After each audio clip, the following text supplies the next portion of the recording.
사순절이 시작되었습니다. 주님의 사랑이 여러분과 언제나 함께 하심을 믿습니다. 우리 옆 사람에게 한 번 더 인사 나누실 때 주님의 사랑이 함께 하십니다. 인사 나누겠습니다. 주님의 사랑이 함께 하십니다. 네. 어떤 사람이 불평을 했어요. 코끼리에게는 나무를 쓰러뜨릴 힘이 있는데 저에게는 힘이 없습니다. 치타에게는 빠른 발이 있는데 저는 빠른 발이 없습니다. 네. 사자에게는 용맹함이 있는데 저에게는 용기가 없습니다. 독수리에게는 멀리 볼 수 있는 눈이 있는데 저는 없습니다. 그래서 불공평합니다. 이렇게 말을 했죠. 그러자 하나님께서 그에게 나타나 말씀을 하셨는데 어떤 말씀을 하셨을까요? 네. 너에게는 어떤 동물도 가지고 있지 않는 웃음이 있지 않느냐라고 말씀을 하셨죠. 사랑하는 여러분, 하나님께서 여러분을 사랑하십니다. 그 사랑 안에서 우리에게 또한 웃음을 주신 줄 믿습니다. 네. 우리 이렇게 한번 인사를 하겠습니다. 당신이 있어 행복합니다. 라고 인사 나누겠습니다. 당신이 있어 행복합니다. 네. 우리 하나님께서 우리를 사랑하셨고 우리에게 웃음을 주셨어요. 그리고 그 사랑 안에서 우리를 행복을 주신 줄 믿습니다. 자, 예수님께서 승천하신 다음에 이를 지켜본 사람들에게 약속을 주셨는데요. 특별한 약속을 주셨습니다. 그것은 예루살렘을 떠나지 말고 성령을 받으라라고 하는 그런 약속을 주셨어요. 오늘 말씀은 교회 역사상 최고의 사건이 등장하고 있죠. 그것은 바로 오순절 성령 강림의 사건입니다. 이 사건으로 인해서 성령이 임한 교회에 이제 드디어 본격적으로 교회가 시작이 되었고 또 이 교회는 그냥 예루살렘에서 멈춘 것이 아니라 세계로 뻗어져 나가는 그런 시작이 되었죠. 자, 오순절 성령 강림의 사건. 예루살렘의 마가의 다락방에 120명의 성도들이 모였어요.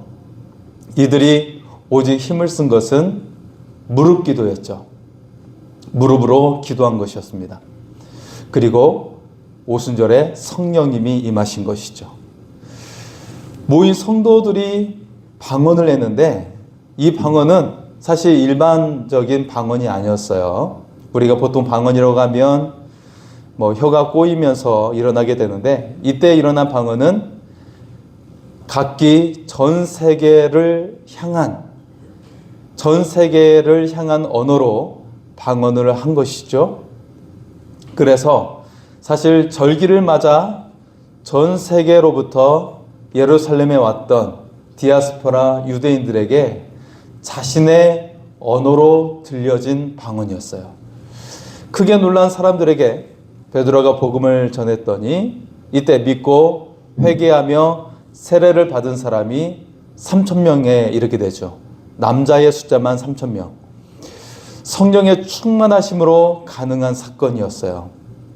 그리고 이 성령의 충만하심은 바로 무릎 기도로 이루어지게 된 것이었죠. 여러분, 무릎 기도로 위대한 변화가 일어나게 됩니다. 무릎 기도로 새로운 역사가 시작이 됩니다. 무릎 기도를 통해 여러분의 삶에 놀라운 역사가 일어날 수 있기를 소원합니다. 오늘 말씀 첫 번째는 무릎 기도를 통해 성령으로 새로운 존재가 된다는 것입니다. 우리나라에 최초로 아카데미 작품상을 받은 영화가 있어요. 어떤 영화입니까? 네, 봉준호 감독의 기생충이라는 영화이죠. 거기에 두 가정이 나와요. 부잣집과 그리고 그 부잣집을 대상으로 먹고 사는 가족에 대한 이야기이죠. 이 영화가 큰 상을 받은 이유가 있어요. 그것은 바로 가난을 벗어나기 위해서 발버둥을 치지만 그렇게 되지 못한 사람들에 대한 이야기이죠. 이것은 이 세계의 보편적인 그런 내용을 담고 있는 이야기이기 때문에 굉장히 유명한 이야기 영화가 되었고 큰 상을 받게 되었죠. 지금 본문에 등장한 사람들도 마찬가지예요. 마가의 다락방에 모인 120명의 사람들이 여기 대부분의 사람들의 출신지는 예루살렘이 아니라 갈릴리 사람들이었죠. 네. 이 지역은 이스라엘 북쪽 변방에 위치한 지역이에요. 이 지역이 얼마나 형편이 없었는지 성경에 유명한 이야기가 등장하죠. 솔로몬 왕이 예루살렘 성전과 그리고 또 자신의 성을 짓게 됩니다. 성전을 위해서 7년, 자기의 성을 위해서 14년을 짓게 되죠. 이를 위해 예루살렘은 이스라엘은 나무가 별로 없잖아요. 견고한 나무가 별로 없기 때문에, 그리고 그 나무를 기반으로 집을 짓는 숭늉공이 없었어요. 그래서 그 숭늉공과 나무를 위해서 두로 왕에게 나무와 숙련된 전문가를 고용하게 됩니다. 두로 왕은 이제 비용을 가불해 달라고 요청을 하죠. 솔로몬은 그 비용 대신에 북쪽 변방의 땅을 가져가라고 했어요. 그 지역이 당시에는 가불이라고 불렸어요. 네. 두로 왕은 이 지역을 둘러보고 나서 마음에 들지 않는 거예요. 그래서 도로 가져가라고 그렇게 말을 하게 되죠. 그 지역이 바로 갈릴리 지역입니다. 이 땅을 통치했던 솔로몬에게도 버림을 받은 지역이고, 또 이 땅을 선물 받았던 두로 왕에게도 모두 버림을 받은 땅이었어요. 예수님 시대에도 크게 다르지 않았죠. 갈릴리는 이스라엘의 가장 변두리 땅이었어요. 바로 그 갈릴리 총동네 사람들이 마가의 다락방에 모여 있는 것이죠. 어부 출신들의 제자들, 그리고 여인들, 하는 일 없이 예수님을 따라다녔던 사람들, 120명의 사람들이 모여 있어요. 대부분 사회에서 천대받은 사람들이었죠. 여러분, 지금 우리의 삶도 사실 크게 다르지 않습니다. 옛날에는 귀신이 많았죠. 그래서 우리는 할머니들을 통해서 도깨비 불에 대한 이야기도 여러분 들어보셨을 거예요. 저도 그 얘기를 들어봤어요. 예, 한밤중에 그때는 가로등이 없으니까 정말 캄캄한 칠흑 같은 방이죠. 밤에 길을 가다 보면 뭐에 홀려서 가게 돼요. 어느 날 가다가 저희 할머니가 아니고 이웃집 할머니에 대한 이야기예요. 그 할머니가 지금쯤 도착했을 것 같은데 여기가 어디지 하고 이제 정신을 차리기 위해서 그분이 담배를 한 대 빨았대요. 그랬더니 눈이 활짝 뜨이면서 보니까 앞에 강가가 있는 거예요. 강가가. 그래서 아이고 큰일 날 뻔했네 하면서 내가 도깨비 불에 홀렸구나, 그런 이야기를 하곤 했었죠. 네, 이웃집 할머니에 대한 이야기예요. 저희 할머니가 아니고. 네. 예. 옛날에는 귀신 같은 존재가 있었는데 오늘날에도 귀신 같은 존재가 있어요. 네. 어떤 존재들이죠? 바로 카드사이죠. 예, 월급날만 되면 귀신같이 돈을 빼가요. 네. 그래서 귀신 같은 존재가 오늘날에도 있죠. 오늘날 대부분의 사람들이 돈에 붙잡혀 살아가는 것을 볼 수가 있어요. 그리고 여러분, 사람이 생각하는 그것이 바로 그 사람을 노예로 전락시키는 것을 볼 수가 있습니다. 사람들이 돈을 생각하고 돈을 걱정하며 돈의 노예가 되는 것이고요. 그리고 사람이 문제에 집착하면 그 문제에 노예가 되어 살아가는 것을 볼 수가 있어요. 여러분을 혹시 괴롭게 하는 사람이 있습니까? 그래서 그 사람이 자꾸 생각납니까? 그러면 여러분, 생각나게 하는 그 사람에 의해서 우리가 노예가 되어 살아가는 것을 볼 수가 있습니다. 사람들은 이처럼 문제에 갇혀 살아가고 염려에 갇혀 살아가고 겁에 질려 살아가는 것을 볼 수가 있죠. 겁에 질릴 필요가 없는데 미리 그 겁에 질려서 살아가는 사람들이 있어요. 때때로 용기 내어 희망을 가져보기도 합니다. 그러나 상상하는 희망은 현실과 거리가 멀기만 하죠. 마가의 다락방에 모인 사람들은 비춰냈어요. 그러나 하나님은 그들을 향한 특별한 계획을 가지고 계셨죠. 그들을 통해 세상을 바꾸기로 하신 것입니다. 예루살렘을 뒤흔들어 놓았어요. 세계 곳곳을 흔들어 놓았어요. 300년 뒤 로마 제국은 기독교를 국교로 정하게 됩니다. 이후 서양의 역사는 기독교의 역사가 되었죠. 서양이 강력한 힘을 얻게 된 후에는 동양까지도 정복하면서 서양의 역사는 세계 역사가 되었어요. 따라서 여러분, 기독교의 역사는 세계 역사로 뻗어나가게 되었습니다. 지금 이 사람들이 특별해서일까요? 그렇지 않아요. 오히려 천대받았던 사람들이에요. 사실 1세기, 2세기의 그리스도인들은 더욱더 천대받은 대상들이었어요. 왜냐하면 예수 믿으면 로마 정부에 의해서 재산이 몰수당하고 직장을 잃게 되고 그래서 먹고 살기 굉장히 힘든 상황이 되어버렸기 때문이었어요. 그럼에도 불구하고 나는 그리스도인입니다 라고 외치며 다녔던 사람들이 바로 예수 믿는 사람들이었어요. 그들이 바로 1세기와 2세기의 그리스도인들이에요. 자, 오히려 천대받았던 사람들인데 어떻게 그들이 세상을 바꿀 수 있었을까요? 그들에게 특별한 것은 오직 한 가지였어요. 그들이 무릎 기도로 성령님이 임하셨던 것이죠. 무릎 기도로 성령님께서 일하시기 시작하셨어요. 그래서 그들은 새로운 존재가 된 것입니다.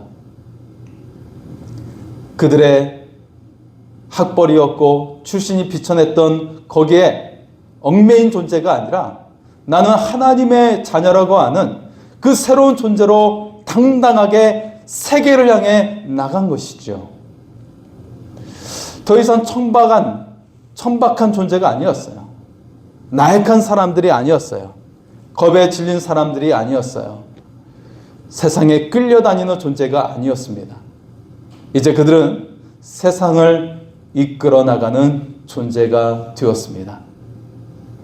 가는 곳마다 세상을 바꾸어 놓았어요. 그들은 왕이 되어 통치하는 삶을 살았습니다. 여러분도 무릎 기도로 성령 충만한 삶이 될 수 있기를 소원합니다. 여러분도 세상을 이끌어 나가는 새로운 존재가 될 수 있기를 소원합니다. 우리 한번 고백할까요? 새로운 존재가 되었습니다. 고백하겠습니다. 새로운 존재가 되었습니다. 두 번째는 권능이 임하여 살게 된다는 것입니다. 오순절 성령 강림이 임했죠. 그리고 그들은 각 나라의 언어로 방언을 하게 되었어요.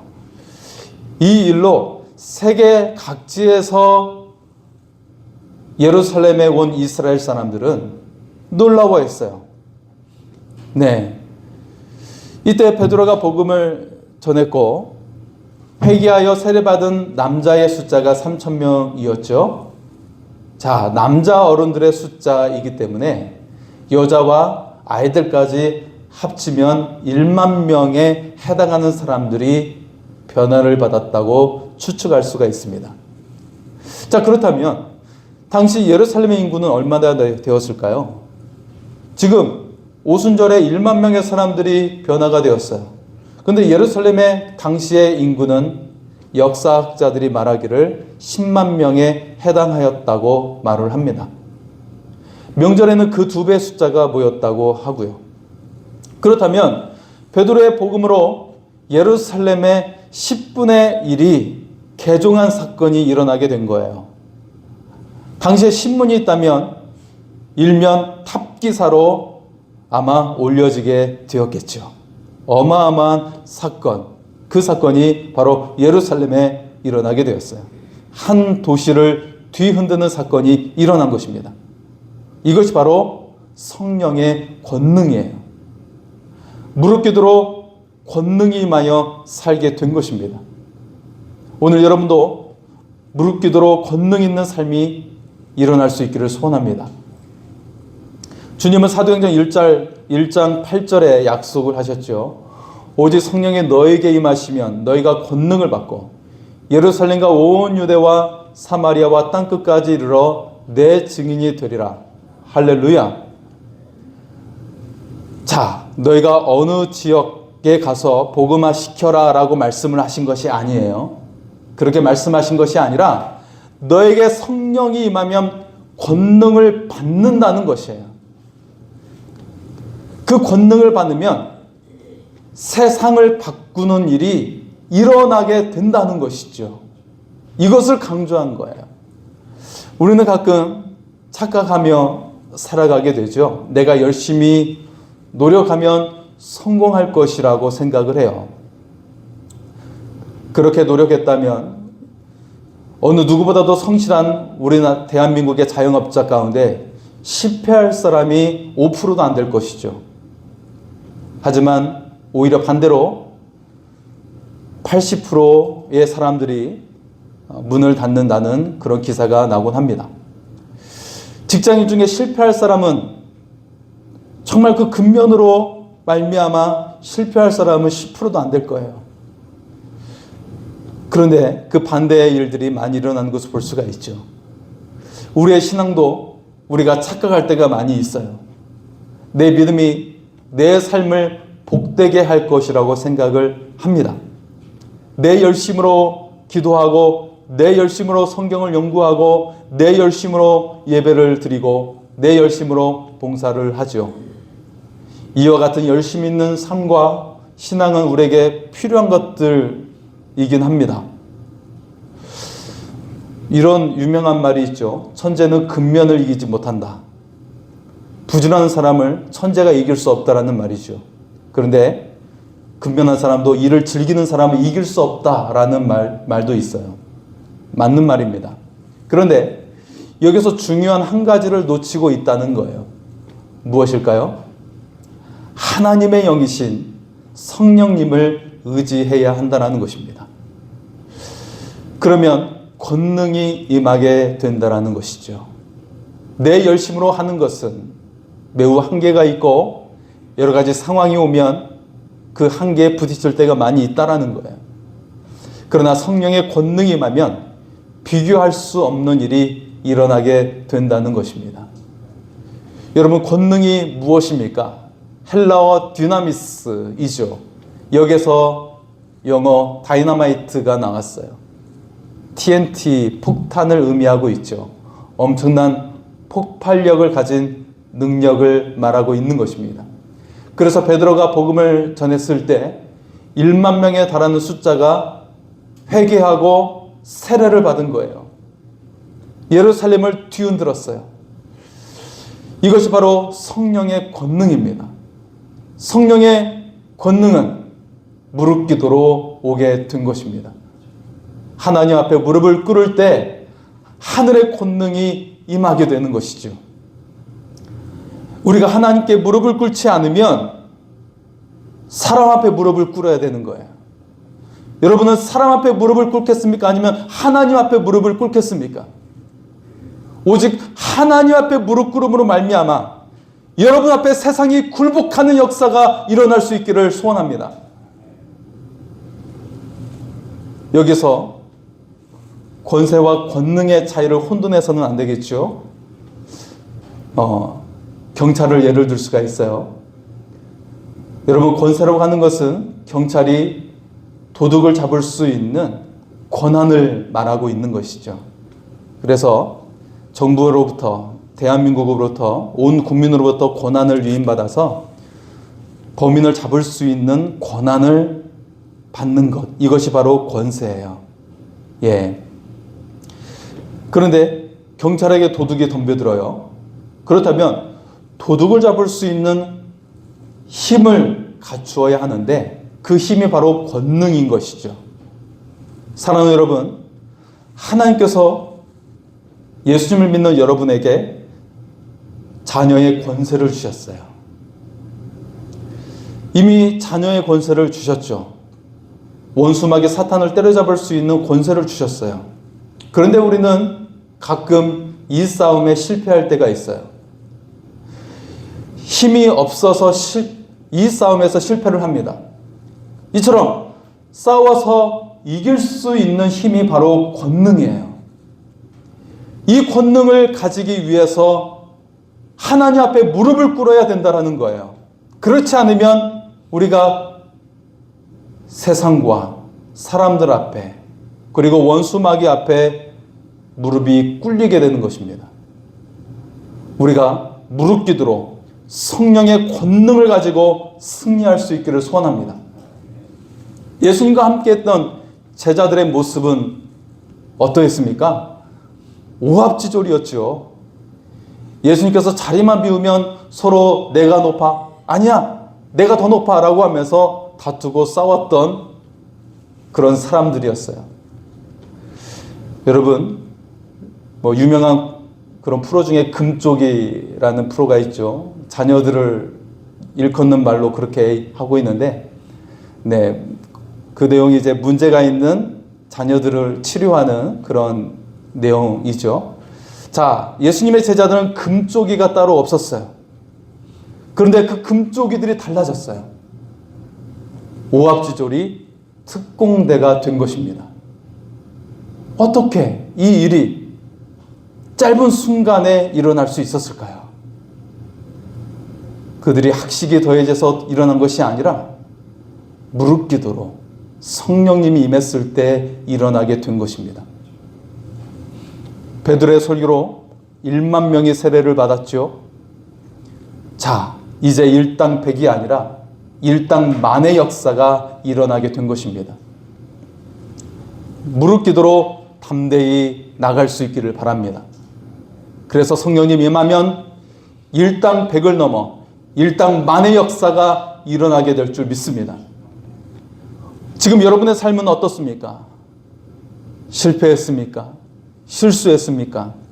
여러분 염려하지 마시기 바랍니다. 베드로도 실패하고 실수했어요. 그런데 지금 전혀 새로운 삶을 살고 있는 거예요. 우리도 무릎 기도로 여러분의 삶에 권능의 삶이 임하게 될 줄 믿습니다.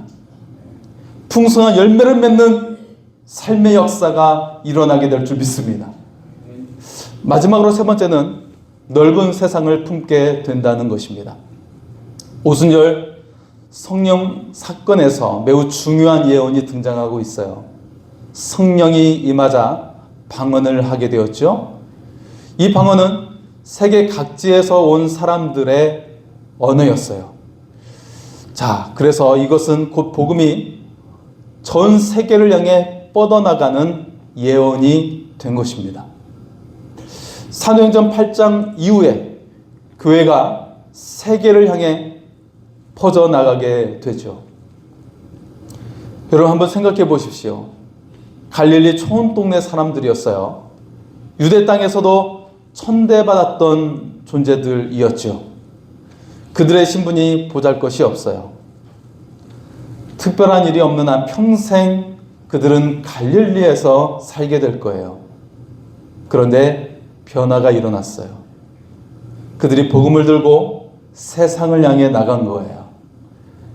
갈릴리를 벗어나서 예루살렘과 온 땅을 향해 나아갔고, 유대 땅을 벗어나서 전 세계로 그들이 뻗어나가게 된 것입니다. 2세기가 지났을 때는 로마 전 지역을 복음화시켰어요. 여러분, 393년도에 로마가 기독교를 국교로 정할 수밖에 없었던 이유가 313년 밀라노 칙령 콘스탄틴 황제에 의해서 기독교를 공인했을 때 기독교 인구가 20%였어요. 그런데 393년도 국교로 기독교를 받아들일 수밖에 없었던 이유는 기독교가 80% 로마를 정복하고 있는 그런 상황이었기 때문에 정치적으로 기독교를 국교로 정할 수밖에 없는 상황이 되었어요. 역전의 상황이 일어나게 된 것이죠. 핍박을 받았던 교회가 오히려 로마 전 지역에 뻗어나가는 역전의 역사가 일어나게 되었습니다. 이것이 바로 역사적인 사건이에요. 역사적인 진실입니다. 역사적으로 일어난 사건인 것이죠. 자, 사실 예수님은 갈릴리를 벗어난 본 적이 없어요. 1년에 한 번 명절에만 예루살렘에 올라갔을 뿐이었죠. 예수님의 사역은 갈릴리일 뿐이었습니다. 그 이상을 벗어나지 못했어요. 그러나 제자들은 달랐죠. 제자들은 온 유대와 사마리아와 땅끝까지 가게 되었습니다. 이렇게 보면 제자들이 예수님보다 뛰어난 자들인가? 네, 뛰어난 일을 했죠. 그런데 그 비결이 어디에서 왔습니까? 바로 예수님의 영이신 성령님이 함께 하셨기 때문이었어요. 내 안에 오신 예수님의 영을 인정하고 고백했다라는 거예요. 그 고백한 대로 살았다는 거예요. 그 고백한 대로 세계를 향해 나아갔던 것이죠. 그렇게 성령의 충만함은 무릎 기도로 오게 되는 것입니다. 그들이 무릎 기도로 새 사람이 되었어요. 권능을 얻는 삶을 살게 되었어요. 그리고 더 넓은 세상으로 나아가는 존재가 되었습니다. 주님은 약속하셨지요. 나를 믿는 자는 내가 하는 일을 그도 할 것이요 또한 나보다 더 큰 일도 할 것이라.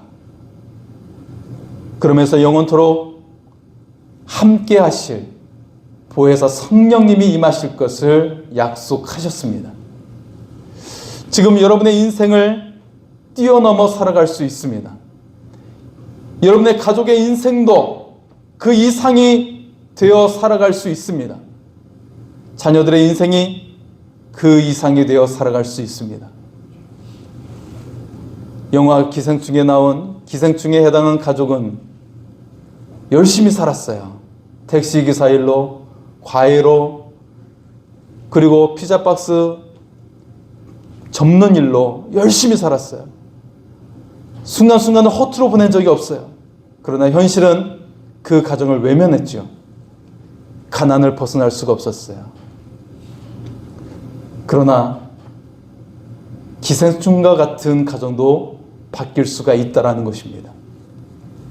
무릎 기도로 성령님이 임재하여 새로운 존재가 될 수 있다는 것입니다. 왕이 되어 삶을 개척할 수가 있습니다. 권능을 가지며 살아갈 수 있습니다. 전에는 보잘것이 없지만 점차 사람을 이끄는 존재가 됩니다. 그리고 더 넓은 세상을 향해 살아가게 되는 것입니다. 요셉에 대해 성경은 이렇게 기록을 하고 있죠. 하나님이 요셉과 함께 하심으로 그가 범사에 형통하였더라. 여러분, 요셉은 말도 안 되는 상황에서 하나님께 도움을 구했어요. 하나님께 무릎을 꿇은 거예요. 하나님, 지금 내 삶이 억울하지만 하나님의 도움을 구합니다. 그러자 요셉에게 성령 하나님이 함께 하셨어요. 그래서 노예가 되었을 때도 일이 잘 되는 거예요. 죄수가 되었는데도 일이 잘 되는 거예요. 결국 애굽의 총리까지 된 줄 믿습니다. 요셉에게 성령 하나님이 함께 하셨기 때문에 범사에 형통하게 된 것입니다. 신앙생활에도 여전히 고난이 있을 수가 있어요. 어려움이 있을 수 있어요. 질병도 찾아올 수 있어요. 그러나 무릎 기도로 성령님이 함께 하시면 모든 것을 감당하며 이기게 될 줄 믿습니다. 지혜를 주십니다. 그리고 여러분의 인생을 정금과 같은 인생으로 만들어 주실 줄 믿습니다. 사랑하는 성도 여러분, 무릎 기도로 하나님의 형통이 임할 수 있기를 바랍니다. 무릎 기도로 여러분의 삶이 왕이 되어 삶을 이끌어 나갈 수 있기를 소원합니다. 무릎 기도로 여러분에게 권능이 임할 수 있기를 소원합니다. 여러분의 삶과 자녀들의 삶이 더 넓은 세상을 향해 뻗어나가는 은혜의 삶이 될 수 있기를 주님의 이름으로 축원합니다. 우리 시간에 아무것도 두려워하지 말라 같이 찬양하며 기도하겠습니다.